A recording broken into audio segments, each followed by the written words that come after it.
Hey, you feeling okay? Ever since the accident?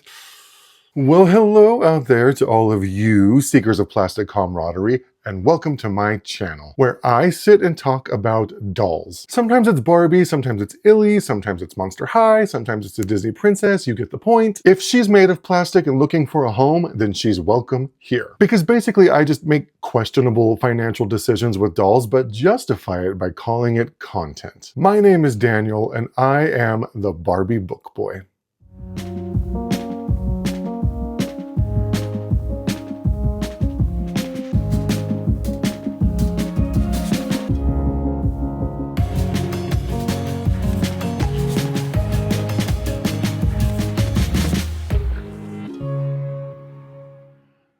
I was feeling kind of playline today, so I went and scooped up a new little lady for myself. Mostly just for the dopamine hit of instant gratification that comes with a new impulse purchase. But guys, I don't know if you've heard, there's been an accident. I came as soon as I heard. So in a tragic incident of flat-footed clumsiness, Barbie fell down her dream house stairs while chasing Tanner and broke her arm. Or at least that's the story that I'm going with today, because I don't think Mattel has given us any official explanation for why her arm is broken. So I just made one up. But whatever happened, she isn't letting it get her down. So if she can rally, then so can we. This injured little baby bird is part of the Fashionistas line of more inclusive dolls. And they're all kind of designed to inspire in different ways. And as someone who's never actually broken a bone, knock wood, I gotta say the inspiration to do so hasn't actually hit me yet. And now that I've said that out loud, I don't think that's what her message is supposed to be. Anyway, let's see what she knows. So first things first, it's a basic box. It's got a window where we can see our little injured bird. It's got her picture down here and her name. But mostly this box is just an advertisement for all of her little fashionista friends here on the side. So I'll just give you a quick rundown of the gals and all of her little friends here from the Fashionistas line. They're all posing and looking adorable and amazing, and there they all are, just being their cute little plastic selves, blah, blah, blah. There's nothing really on the back to look at.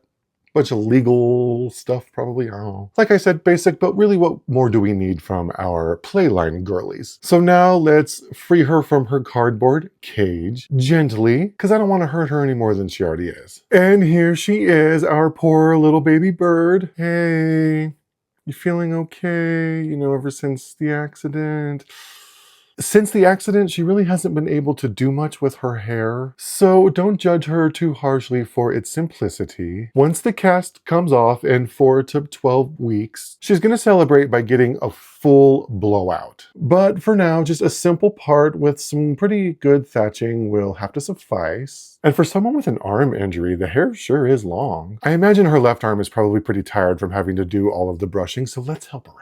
Now, she didn't actually come with a comb of her own, so she borrowed this one from her Hollywood hair sister. Ever since the accident, everyone's been pitching in to help out with her. So the quality of the hair is nice, but I am tempted to maybe give it a boil rinse to wash out some of this box hair she's got going on. We'll just have to wait and see if she feels up to it later. It's just gonna depend on her pain level at the time. So this playline gal, of course, has the Millie face sculpt, which has been the default face sculpt for quite some time now. And really, I'm at peace with it. I'm at peace with Millie. Millie's okay in my book, even if she is a bit mid, but I don't hate her. I'm not sick of seeing her yet. Besides, when they dress Millie up and beat her mug within an inch of her life, she can be quite glamorous. But ever since the accident, she hasn't really felt up to doing a full face of makeup. So her screening is admittedly low maintenance. She just filled in her brows, added a touch of lashes, and popped on a simple pink gloss,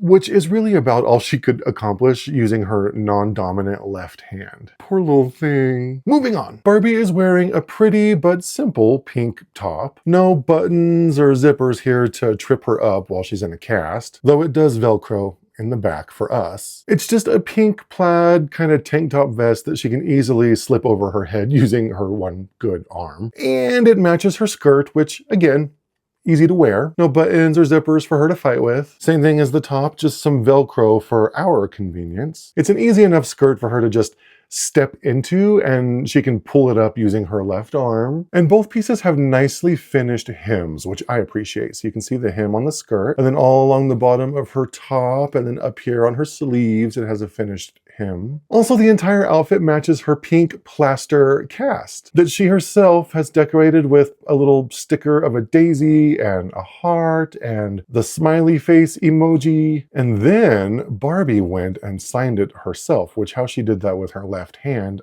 I have no idea. But also that's just kind of sad because we know Barbie has a ton of friends. Why is she signing it herself? Where's Teresa? Why hasn't Ken signed her cast? Miko? Hello? Some friends she has. I guess they only come around during times of fair weather. And what a shame that it took a tragic accident for Barbie to know who her real friends are. Maybe they're just uncomfortable around her because of her flat feet. The poor little thing stuffed her feet into these chunky, plunky, clunky pink loafers. But you know what do we expect? She has a broken arm. She can't be teetering around in stiletto pumps right now. Not until the cast comes off. Also, until that cast comes off, she will not be dealing with any special articulation. Even though the doctor told her not to baby her arm too much, she's just being extra cautious right now because she's scared. She doesn't want to cause any permanent damage or pain. So for now, it's just basic articulation for this gal. Head, her shoulders, and her hips. But they do go out side to side, her hips a little bit, not a lot. So, I mean, I guess at least she's not completely incapacitated. So all in all, she's a pretty cute little playline pal who I think I picked up for somewhere around $10. And at that price point, she hasn't exactly broken the bank, which is good news considering the cost of healthcare in America these days. I hope you have good insurance to cover this little doctor's visit. I mean, Barbie's got over 250 jobs. One of them is bound to have an employee insurance plan, right? Okay, that's it for us today. Barbie's kinda tired and her arm hurts. So she's gonna go lay down for a nap while I make her some soup. Thank you so much for hanging out with me today as I liberated yet another plastic pal from her cardboard cage. I'm gonna be doing these little doll reviews weekly, so if this is your thing, then stay tuned. Also, if you're into books, be sure to check out my videos on book reviews. I am, after all, the Barbie book boy. Oh, and don't forget to like, comment, and subscribe. Leave a comment if you want me to sign Barbie's cast for you. Or just drop her a line to say, get well soon. Until next time, be careful out there, and don't forget to get lots of calcium for strong bones. Bye!